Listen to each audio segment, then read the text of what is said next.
Is Matt Smith returning to a Doctor Who style series with creator Stephen Moffat? We believe that there might be a little bit of truth into this rather intense rumor. So exactly what's going on here is it's being rumored that Stephen Moffat and Matt Smith are returning for a BioShock-style Doctor Who series. So think of Matt Smith's Doctor, but set in a BioShock type of miniseries. What does that mean? Can you explain that? I mean, you never played the game BioShock, have you? I didn't know. Okay. So BioShock is a very narrative, I guess that's the only way. A narrative-driven game. It's all about the story. Okay. And basically, it was a first-person shooter, and it's about it's like an underwater utopia, and it's called the City of Rapture, and they gotta like find something and fix something, and it's like very steampunky. And so how would that? So are you saying the style of the show is going to be BioShock? Well, it's probably going to be a little bit of a mystery with a little bit of retrofuturism, that kind of thing. And if you look, Doctor Who-ish. If you look at some stuff that Doctor Who has already done, it definitely has that retrofuturism style to it, anyways. Right, that's kind of what I was thinking. So what they're saying here is that the series will see a far future incarnation of the Doctor, played by Matt Smith, who possesses a very different personality than the 11th Doctor. I'm not sure how I feel about that. The series is set to take cues from fan favorite games like the BioShock series, and it will be entirely set in the early 20th century on an isolated island near Svalbard, where mysterious events are occurring. Smith is set to film the series late 2023 after filming for House of the Dragon Season 2 wraps and is aiming for a 2025 release. The series will be produced by RTD, Moffat, and Brad Wolf Studios and distributed by Disney Plus and the BBC. It is set to be the first multiple limited spin-off series featuring old and new actors of the franchise. And this information is coming, it says it's connected to Variety somehow. T connected to Variety, right? Yeah, and I gotta say, I do believe everyone kept telling me, "Oh no, Disney only paid for the rights to stream it. You know, they're basically just gonna jack the rights from HBO Max." That don't sound right to me. But yeah, see that it's actually impossible. Like, consider this for a minute. HBO Max, HBO or Warner has the rights to Doctor Who specifically. Until when? 2026? You think Disney is paying for the rights to stream the Doctor Who series now in 2022? No. Come on. They're probably making another series that's going the same way they did with South Park. How like Paramount had the rights to this South Park and then HBO had the rights to this other part of South Park. And they're buying the license rights to create content for their platform using that IP. That's what I believe they're doing. Yeah, I mean, and if they're not doing something, this is why this makes so much sense and why we're reporting it, because based on Disney's acquisition, this makes sense.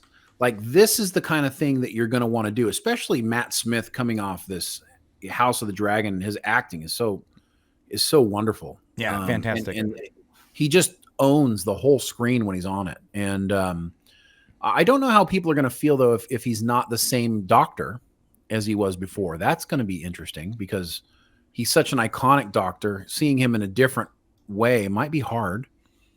So I don't know how they're going to do this. But Doctor Who, man, they have got an uphill climb after what they've done to themselves over the last several years.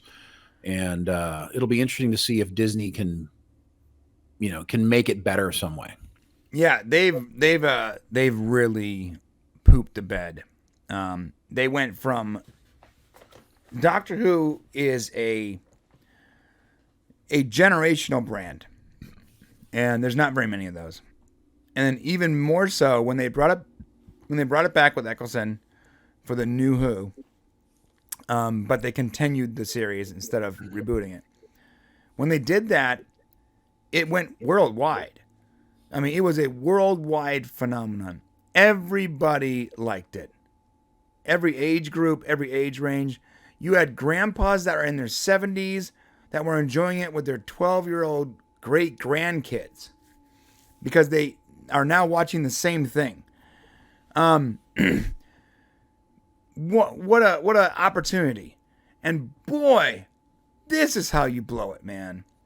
This is how you blow it. You take a working model that in my opinion was getting better and better and better, and you just decide to throw a big old giant social justice woke wrench right in the mix and just tell at least half of your fans they're not important and then even worse, sacrifice the story to fit your social narrative.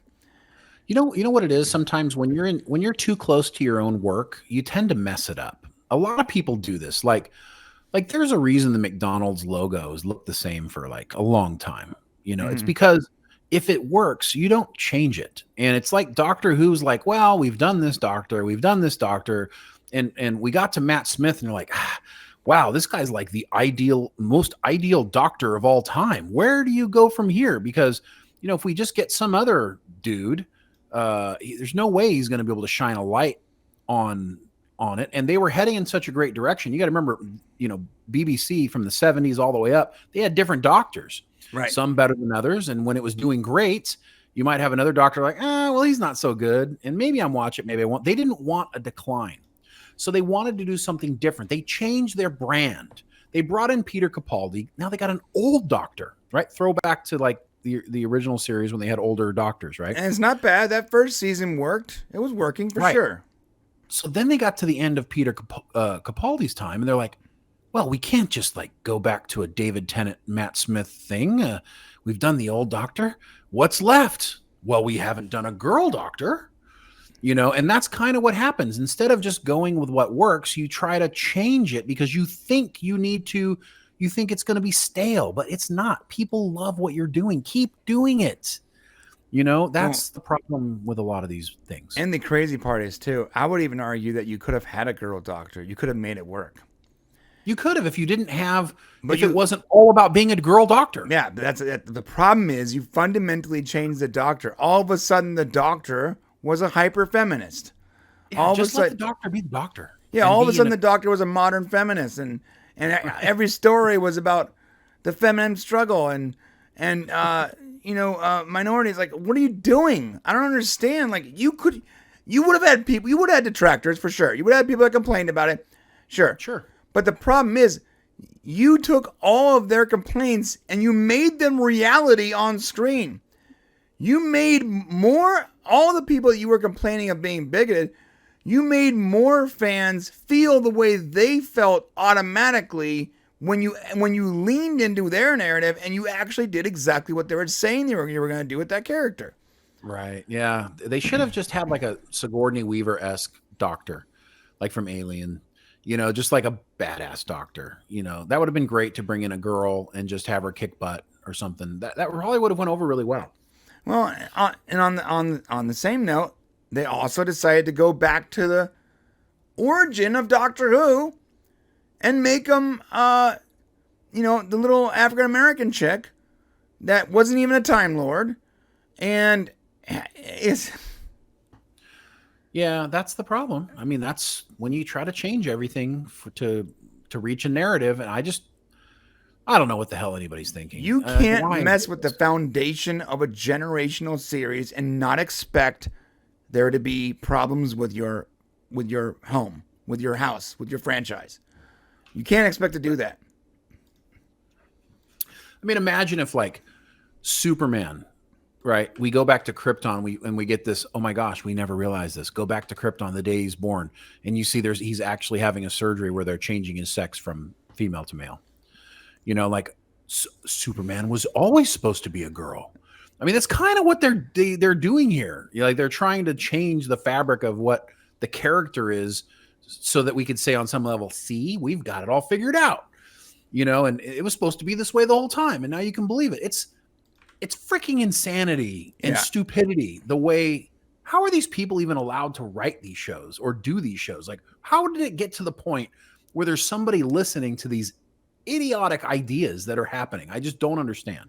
Yeah, and you're totally right.